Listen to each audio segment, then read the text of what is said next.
Now, I don't know where exactly this is going to go, but I'm just going to go on a little talking head sort of situation. I'm going to talk about healing. Now, healing is such a broad subject, bruv, because you're talking about physical manifestations versus mental overload, or whatever you want to call it, illness. There's different forms of healing, and that's not even mentioning emotional healing or grieving, right? But it's all a part of the same hub and mecca of what it means to heal, right? Now, let's just say, right, that healing and healed kind of like a spectrum of degrees. You know what I mean? So, acknowledgement would be a form of healing. Acknowledging whatever the pain is. Acceptance is one of the key things of healing. You know what I mean? Accepting a situation, or accepting a death, or a life-changing injury, illness, whatever it is, right? Acceptance. That's a form of your healing journey.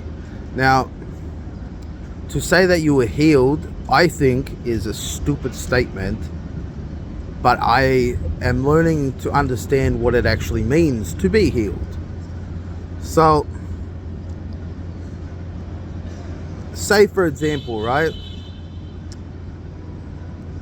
You go into a tree, right? You climb up the tree and you fall on the ground. Now, you're in hospital for maybe a day or two. You got a cast on your arm or something, and that's there for a month or two before your arm fully healed, right? But the thing is about that wound is, now if you bang your arm slightly on a table, you risk breaking your arm, right? Because it's now weaker in that point. You've healed, but it's weaker, right? And in some cases, yes, calluses kind of, molds it into a stronger bone and you become stronger, right? So there is that kind of benefit to it too, right? Now, when it comes to mental overload, say for example, a parent does something messed up to you as a kid, right? Whatever it is. It could be maybe every birthday they didn't send you a happy birthday or do anything for your birthday. You know what I mean? Something petty like that, right? Now every time when you have a birthday, right, even though you're an adult and you're healed, right, and you don't think of, you don't hold the resentment for them because you forgive them, you still have that scar of that, right? So now every birthday you are reminded why you hate birthdays, right? And you're reminded of this. And anybody that tries to make you happy on your birthday, you hate them for it because you have that wound of what happened when you were a kid, right? And the thing is though, like, you're not hating the people that are trying to surprise you. You're hating the fact that the inner child inside you didn't get what they wanted. You know what I mean? But at the same time, you're virtually healed, right?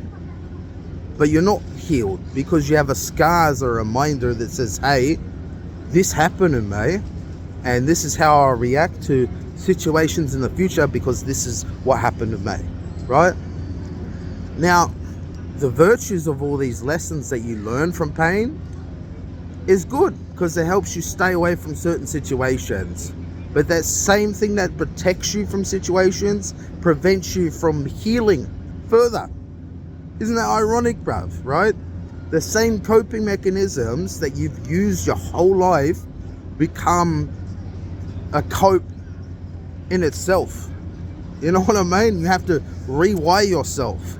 And I get it, it's part of human evolution. This is how we grow. We grow from pain. We grow from these situations. But I'm still grasping that concept of what it means to truly be healed. I'm a wounded warrior, right?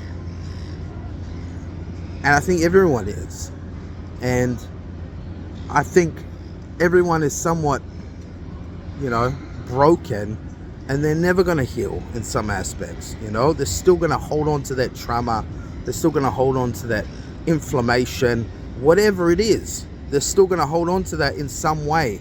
If it's not a physical manifestation, it's a mental one, And we hold these energies trapped in our body because of these situations of how we've coped with it, because we haven't released it, right? I'm not an expert, you know what I mean? I'm not a physician. I'm not a doctor. I'm not fucking AI. I'm not anything like that. I'm just a real person who's been through his own experiences in life, and I've realized certain things in my life and how it's affected me, and I've seen other people and how it's affected them, and I've put two and two together, and I've realized that the only way that you could truly say that you were healed is if you change the pattern on how you react to things previously.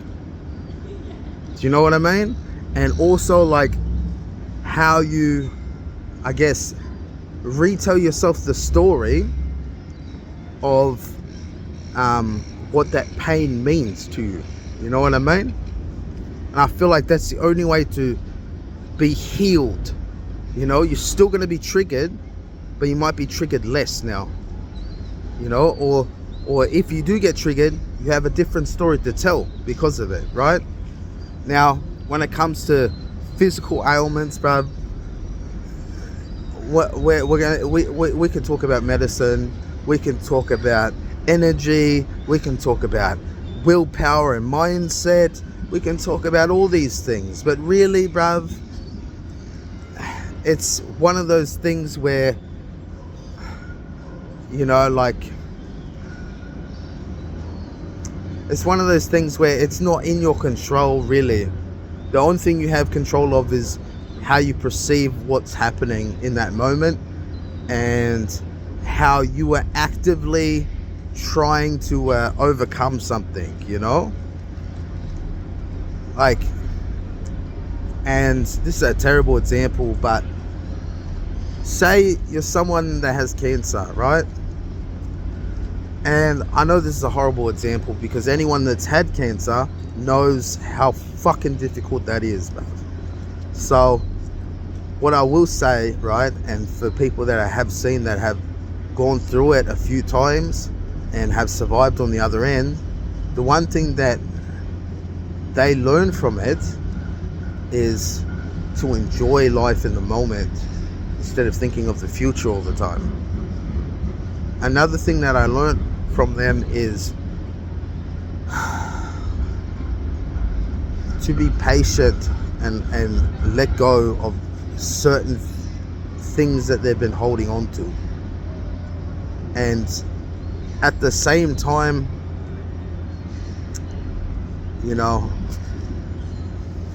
accepting things for how they are and trying not to let the fear overcome them. And saying all this shit, I know people in the comments are going to be like, nah bro, that ain't it. Look, I say any form of healing is about your mindset, physical or mental, and that's probably one of the most biggest mental battles ever, is the uncertainty of the result, which makes things even more kind of like intense. Like, you don't know whether it's going to go away. You don't know whether it's going to stay. You don't know whether it's going to kill you. You don't know if it's just a benign thing. You don't know, right? The tests are going to show this months and months and months down the line, but you're going to make it bigger in your head the more you think about it. You know what I mean? So I think another form of healing is focusing on what you can control, not what you can't. And what you can control is what you intake in your body. What you can control is how you process information, And the last one, right, is how you communicate, not only with others but with yourself. And all that can contribute to how to, I wouldn't say trick yourself into feeling better, but how to overcome that darkness. Now, I hope any of that helped, but yeah, you know, I'm still healing, and I'm healed in some aspects and some I'm not. But being a flawed person doesn't mean that you're doomed forever. It just means that if you got challenges, you got stuff to look forward to overcoming. Peace.